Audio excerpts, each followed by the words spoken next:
Okay, so there's not really much of a surprise going on here. I'm back, and I'm going to do a video on mag-fed blasters. I don't want to linger too much into the introduction, so let's keep this short and simple. You know what a magazine is, right? It's one of these. A box magazine that you would, with a real gun, you'd load cartridges, but in this case we're loading in foam darts, these things right here. You may have seen one of these X-Shot darts. I think I may have fired them in my previous video. If not, I do believe I used the standard Elite 2.0 dart. As seen here in this empty box of Brompton House Blondies, these Bock magazines come in a variety of shapes and sizes. The standard Elite dart carrying 6-round magazine, with variants such as the 10-round. This is a 10-round Fortnite boot magazine. This is an 18-round N-Streak Elite. This comes in clear. You can get also one in the same style as this, where half is translucent. This holds 18 Nerf Elite darts. Magazines like this, which are exclusively for the Ultra Speed. And this is not an official Nerf magazine, but we also have the 12-round half-dart stick mag, and you'll see why this is important with my first choice of blaster to showcase today. So I'm primarily going to do these in order of, I would say, comparative size, or at least feel of size, and this is basically a mag-fed pistol by all standards, or at least my standards anyway. And it is a Springer. It is pretty much my only Springer mag-fed that I have. It doesn't rely on an internal magazine, because of course today we're looking at the external box magazine. This is the Dart Zone Aeon Pro. I have been wanting to do a video on this for a long ass time. This is from the company Dart Zone. They still export this to Europe. And the fun thing about this is you've probably noticed the magwell is very wide, right? Well, if I prime it just now, it takes this, which is a half-dart mag adapter, but it can also take the standard Nerf Elite magazines, if I just pop that right in there. So you can still fire standard Nerf Elite darts from this thing. I'm not going to do that, because the whole point is to fire these. Let's go over some features quickly. We have this kind of pistol grip style, pistol grip. It's got a Picatinny style rail up at the front for some kind of sight, if you want to mount a sight on the front. So it's not N-Strike compatible. There's no attachment for a barrel or a stock, though there are plenty of mod kits if you wanted to do that yourself. Okay, mag release is down here, and then this is the slide. Now watch how hard it is for me to prime this thing. And there's a reason for that. This blaster is part of the Pro series of Dark Force. Now, do you know what that means? That means this blaster exceeds speeds of 150 feet per second. This thing, probably with half darts. I haven't tested the difference between elite darts and half darts because I don't have a chronograph, but I would imagine that's the reason. In fact, I would imagine that the performance, the significant power boost from this blaster is probably why it has a safety. When the S is depressed, that makes it safe, locks up the trigger so you cannot fire it. When it's in F position, that's fire, trigger is unlocked, and you can fire the blaster. You get shot in the face with this, in your eyes, it will probably do some permanent damage. So wear goggles at all times. Fuck you, I'm an exception. I laugh in the face of danger! We're pretty much ready to go. This is our mag release for the mag adapter. This is our magazine. And it takes a while to push in. But once it's locked and loaded. Now the half darts aren't like any other darts I've currently got in my arsenal, so I keep them in here. It's also where I keep the spare O-ring, because there is an O-ring on the bolt mechanism on the inside of the gun that you can probably see from this angle, that provides a tight seal with the barrel so that 100% of that kinetic air-powered energy goes straight into the dart. So, this is the dart in question, by the way. This is the Dart Zone half dart, kind of almost pro dart. You'll notice it has the same diameter, but the tip is kind of narrowed and it has those little kind of holes cut into it. Anyway, you're probably wondering, Bert, are you going to just stand here a natural day? Well, I've got you there. See, I listened to your guys' feedback, and I saw in the last video you were kind of wanting to see a bit more of a demonstration, so, demonstrate I shall. So, welcome to my very experimental camera angle. Where is Bert, you might wonder? Because he sounds like he's right next to you. Well, you are Bert. At least for the time being. This is the Bert chest cam. And this is the Aeon Pro in your hands / my hands, because I always thought, what's the one thing you want to imagine from a Nerf gun or dart shooting blaster, is if it was in your own hands, like a POV sort of thing. So this is my very experimental attempt to recreate the experience of wielding this blaster.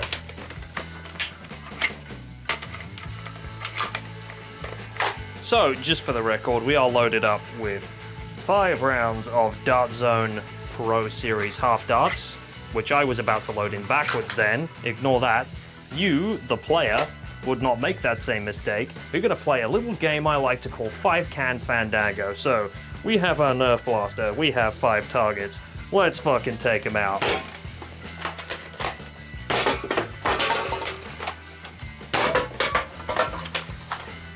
And you, the last one will get nice and close for an execution. No! So how was that? I'll tell you how it was. It was fucking awesome. There's no denying it. So as you probably noticed, I did struggle to prime this thing because of the hefty spring power that it has. But my god, is it some kind of cannon. You can definitely tell that there's 150 FPS coming out of that barrel. Look at the deformation on this can. This was hit, I think this was twice at the Fandango can range. And then this was the Vimto we hit at the end at point blank. Look at the amount of curvature. This thing is a behemoth. You know the FN Scar Rail. If you're a gamer, chances are you do. Did you like it in Fortnite? No? Well, I'm sorry. So this is the closest thing I think you'll get without some serious 3D printing kits to a Nerf Scar. It has kind of the rough profile of a Scar, you know, if you drew it from memory. And you have Alzheimer's. For instance, I don't remember there ever being on the Scar a fucking claptrap front sight up here. The sights do flip up and down though, which is convenient, especially when you're using this actual end-strike rail on the top. This is your stock, which is the classic Scar style Ugg boot stock. Stock to trigger distance is laughable. I think people of any size would have trouble using this thing to its full effectiveness, because the stock is so short that you'd expect it to be made for a smaller being, but then the rest of the gun is so massively oversized in a Fortnite capacity that it looks laughable on people of all sizes. How you've managed to do that, Nerf, I am astonished. With a standard end-strike elite style magwell, you can take pretty much any kind of end-strike magazine, including this funny little llama printed plastic boot mag that takes 10 rounds. On the opposite side, you have the same thing with no paint, except you have the battery tray right here, and you also have the inspection window for clearing blockages. So I've reset the Fandango, and I have changed my primary weapon. You probably notice this is quite hard to fit in the entirety of my body cam frame because the blaster itself it's rather large. This is our boot magazine. It's loaded up with 10 rounds of X-Shot waffly thing, and I'm going to stick the stick straight in the hole and make babies. This is how they run with guns in video games, right?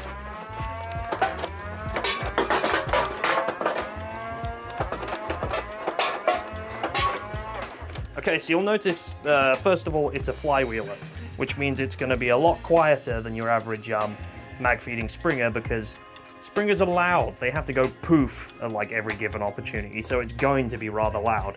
Another freedom you get is you don't have to like reprime the blaster every time you want to fire a dart out of it. You can just, if I demonstrate with the remainder of my mag. Okay, there was not really much of the mag. Your blaster fires as fast as your trigger finger.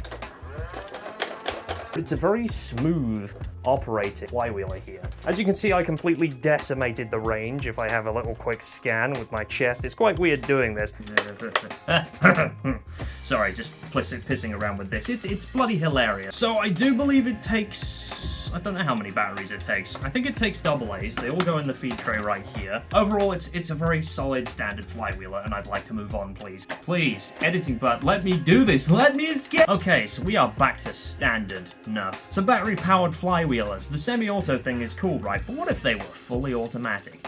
Well, at some point, Nerf had that idea, and they created something I think that was the intermediate to this, but then I have this one now. I don't really know what came in between. This is one of the oldest dart blasters in my collection. It is the Rapidstrike CS18.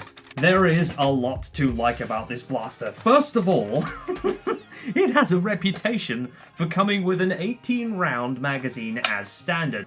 Goes straight in here like that. Our mag release is kind of like a little hinged button here instead of our panel thing. It's got rails for days. I mean, just look at this thing. Rail, rail, rail, rail, rail. Someone's getting railed tonight, and I think it's going to be me.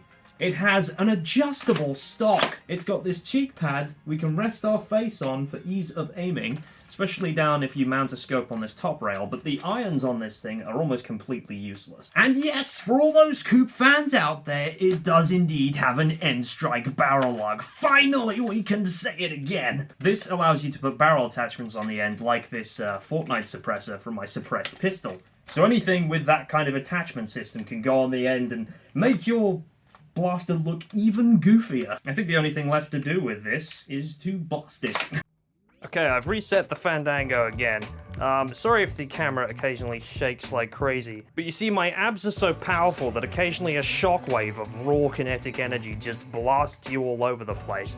So, here we have an 18-round magazine loaded to the brim with 18 Nerf Elite style darts. Look at the spring compression, it looks ill in there. So we're going to load this straight into our Rapidstrike CS18 and well, you'll see what I think about it. Hopefully this is all in frame.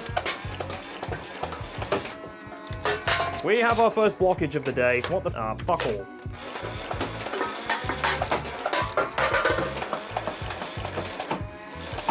Okay, we've done all 18 darts. That was an interesting rate of fire, don't you think? Okay, so the Rapidstrike CS18, pros and cons. Pros. It's a battery-operated flywheeler with an adjustable stock, so it's an incredibly comfy thing to hold and use. Cons? The fire rate is a little bit slow, power's a little bit lackluster. Then again, should I really be complaining, because it does everything it says on the tin. It's a fully automatic Nerf flywheeler blaster, but it almost kind of makes you want to use semi-automatic, because then at least your trigger speed determines your rate of fire. You're not limited by the motor that's inside this thing. Also, this takes C-type batteries. C-type batteries they're not cheap. It's quite heavy, man. And that's what I do notice about this thing, is it's quite heavy at the front because all the batteries are in this tray at the front. I mean, don't get me wrong, they've put the grip like right here, and in maneuvering this thing, I can do so with ease, but it would be far more balanced if the batteries were further back in the blaster. The point is, the last 3 blasters that I've tested today, they have others that are kinda similar to them. With their own unique tweaks, of course. Like, some of them have stock, some of them have certain barrel attachments. I believe the Infamous might have even had... There was a thing for one of them where you could load the darts, like, into, like, a hopper in the back to, like, keep moving. So, if, say, your magazines were out, you could just load darts into there while the flywheel was still running and...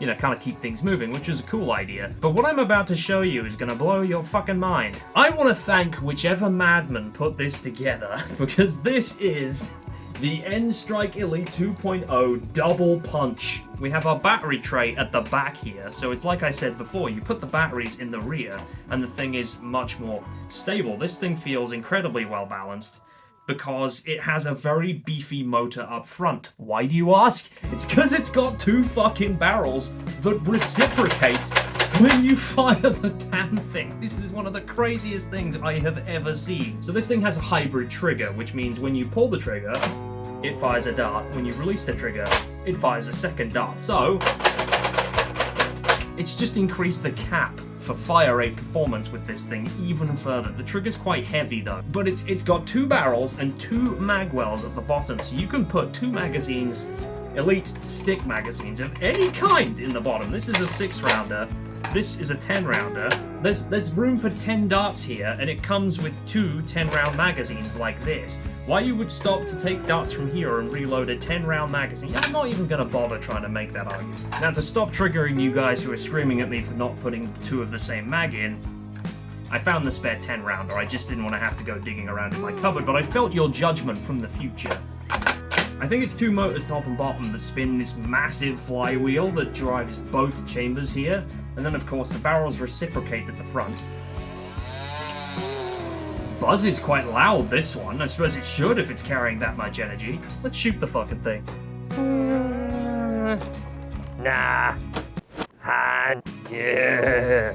Yes. Today we have 2 10-round magazines full of our X-Shot Elites, shall we say. Let's give it a little slap. And I've kind of just lined up the cans in a straight line so as we can decimate them as fast as possible.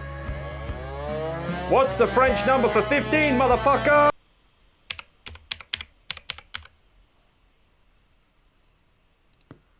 Quinze.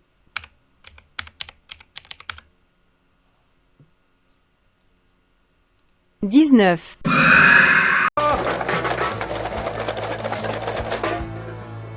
So, I had some feeding issues, it seems. I wasn't pulling the trigger properly, so consequently, I've only really fired half the darts from this right-hand magazine, which is very amusing. Okay, so is this breaking any records for the fastest muzzle velocity or the most attachment points or anything like that? No.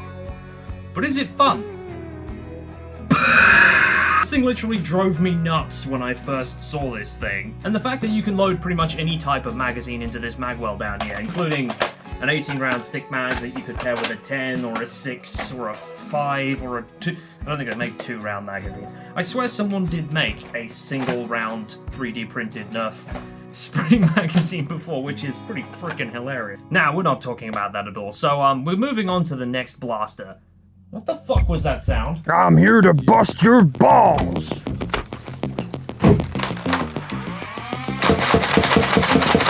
Spoiler alert, that wasn't really a raid on my house. That was just me demonstrating the terrifying power of the N-Strike Elite Hailfire. This is my ultimate door breacher. No barrel attachment, no stock attachment point even. This is where you feed in the batteries from the back. I do believe it takes AA batteries, which is very convenient. So the turntable operates in a anti-clockwise movement, and each one of these little notches here. Do you want to see what madness looks like? Can you see it yet?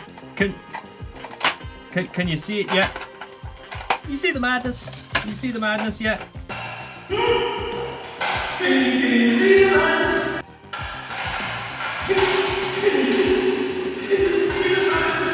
Can you see it yet? Oh yeah! Oh yeah, that's pretty mad! You can load as many you can load 8 magazines total into this turntable, chock full of elite darts, and then with every crank, you rotate a new magazine into position. It's being a little weak today. There we go, you just have to push it forward all the way. So once you're on an empty mag, expend it, rotate, and you have a new one. It's ludicrous. So the first thing I want to address before I progress any further into this is why? Why is there an N-Strike optic rail up here? What are you gonna put on this thing? You're just gonna be staring straight into the crank hand. That's pretty mad. Well, right. That's about the only cons with this I can find, besides not many rail attachments besides the one underneath the front. This thing has so much power. I don't understand it. So pretty much every other flywheeler I've used, it's good for several tries, and it runs out, then you have to put new batteries in it.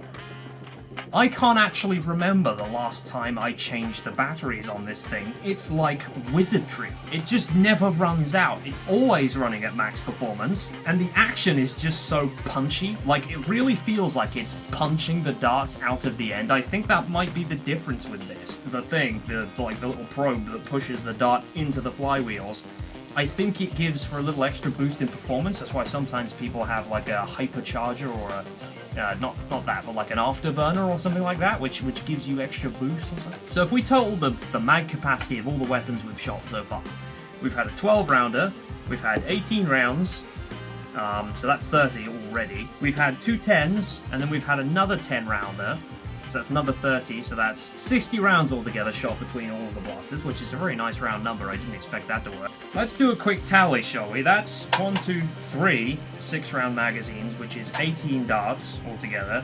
We have another 18, that's 36, plus the other one is going to be 54, if my maths is right. Plus another 20 darts, which is 74, 84 rounds.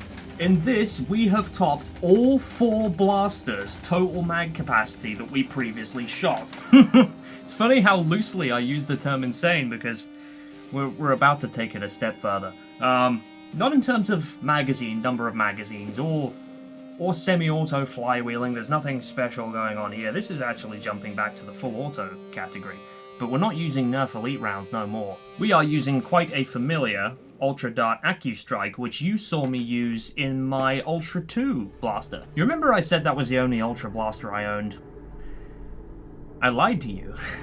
I lied to you because I wanted to conceal potentially one of the most ridiculous things I've ever held in my own two hands, and that is the Nerf Ultra Speed. I think someone was on speed when they designed this because, quite frankly, it's an unreal experience. So, as far as I'm aware, this is most famously the fastest firing commercially available blaster on the Nerf market. There's probably others, maybe with a Dart Zone or Adventure Force, other third parties. I definitely know people have made mods and like home builds that fire much faster than this, but I think it's supposed to hit a dart average of 13 darts per second. Let's go over ergonomics first though. Look at this thing. It looks like a destiny weapon of some sort. It's got this big red top rail here, which works well as a carry handle, but also has, as you can see, an optic rail. There's this little orange notch at the front, which I believe is supposed to function as some kind of iron sight. The triggers are very ultrified, so they've all got like a weird curve to them. Mag release paddle down here, and finally let's talk about the magazine. Because this is all about mag-fed blasters, and this is one of the strangest magazines I've ever seen from Nerf. It's very clearly designed to have ultra darts go in a certain way. It's got a hole for the tail fin, and they just pop into the magazine like that, and sit there held back by this spring catch, which when you depress it, will release the dart. It will release all the darts in the magazine, actually. It's a little starved of rails compared to our others, and for an Ultra Series blaster where you would expect premium, it doesn't have print on the back, which is kind of annoying. But what it does have is a 6 C-type battery feed tray in the back, in the stock, which means although this thing is quite rearward heavy, the fact that it sits in your shoulder like this makes the front very easy to maneuver. It's what I'm saying. It just works. It's like poetry, it rhymes. But as fast as I can flap my gums, I guarantee this thing is going to shoot a hell of a lot faster. Let's blast some shit! So you'll see I have abandoned the traditional 5-can Fandango for that of more of a boss fight. So we have Lego Venom stood in the middle. Let me just thrust my hips close so you can get a little close-up of this monster.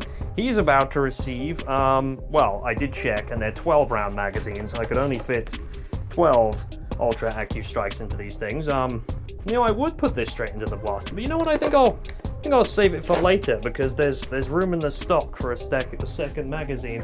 At first glance, I thought that was how this thing fired, but no, it's not, and it's fine. It's cool. It's safe, and they're all gonna die.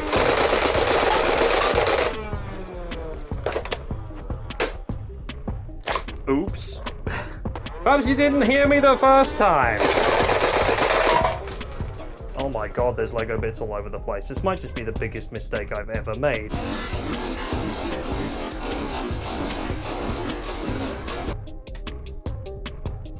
I mean, need I use words? So the thing with the Nerf Ultra AccuStrike Speed, this thing right here that I hold in my very hands, is I do believe the Ultra Standard is not quite as low as the Nerf Elite, like 75 feet per second. It's more like 100 feet per second, so it's kind of a midway between Pro level and Nerf Elite, which means this thing is not only fast, it's hitting hard, and I'm afraid it kind of tore Venom to bits. I mean, never mind the can devastation, because all those cans are indeed fucked. But look, he's missing bits off of his legs and his feet. I don't know what happened to his feet. Apparently I hit him right in the fetish point and his feet are now obliterated. Okay, so here's something I have just realized. Look at this.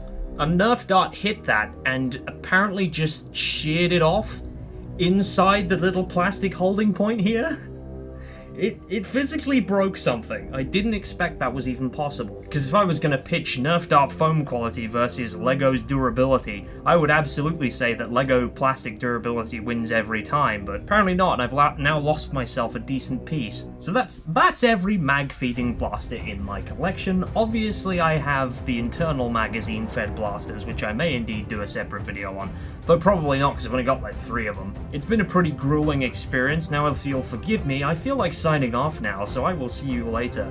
Feel free to come and watch any of my other videos on this channel. I'm pretty sure it's just the 2 right now. It's going to be this one and then the Nerf Pizzle Pandemonium. And of course, check out my gaming channel, Ep.2, for lots of different styles of games. You don't have to, of course, but I'd highly encourage it. I watch my own content all the time, and I think it's fucking dreadful, actually. No, don't go there. Anyhow, that's all from me. Bird Cave signing off.